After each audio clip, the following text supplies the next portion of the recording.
Now let's move on to the next paragraph, and paragraph 3 of Article 12 deals with a case where the beneficial owner of the royalty has a permanent establishment in the state in which the royalty arises.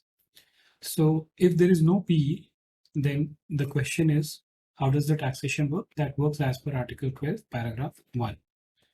But if a PE exists and certain other conditions are satisfied, then the taxation will not be governed by paragraph 1, but we need to refer paragraph 3 for the purpose of ascertaining the taxation of royalties. Let's read the provisions of paragraph 3. The provisions of paragraph 1.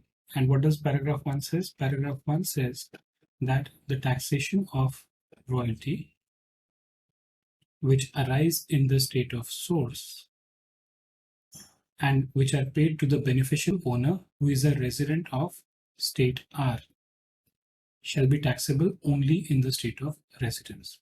So this provision will not be applicable, meaning that the state of residence will not have the exclusive right to tax royalty income, shall not apply if the beneficial owner of royalties being a resident of a contracting state. So if, let's say in this particular example, F1 is a resident of state R, ESCO is a resident of state S, and F1 has a permanent establishment in state S. In such a case, if the beneficial owner, which is F1, being a resident of a contracting state, that is state R, carries on business in the other contracting state in which the royalty arises. So F1 carries on business in state R, where the royalty arises, through a permanent establishment situated therein.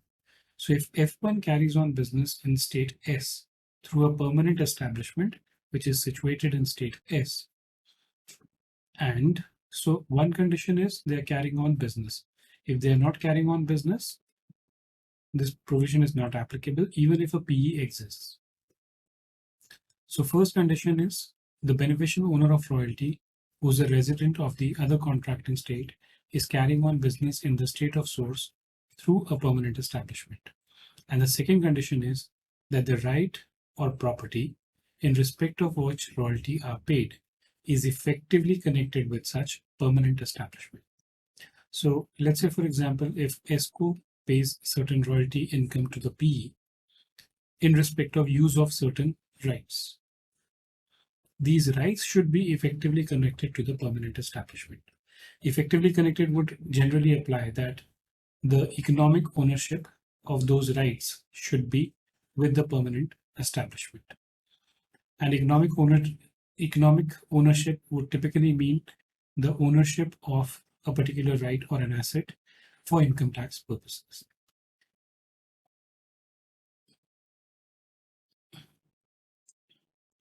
Now let's look at an example to understand this concept better.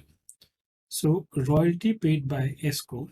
ESCO is what? It's a resident of state S to F1, which is a resident of state R, which is effectively connected to the PE of F1 in state S. So the PE is there in state S and the royalty is paid by ESCO to F1. PE has exclusive right to the patent shown as an asset in the books of the PE. Now we are saying that this asset is effectively connected to the PE because in the books of accounts of the PE, the patent in respect of which the royalty has been paid is shown as an asset. Now, just because it has been shown as an asset would not mean that this paragraph will be triggered. For the triggering of this article, what is important is that F1 should carry on business in state S through a permanent establishment, and then this should be kind of just effectively connected to the PE.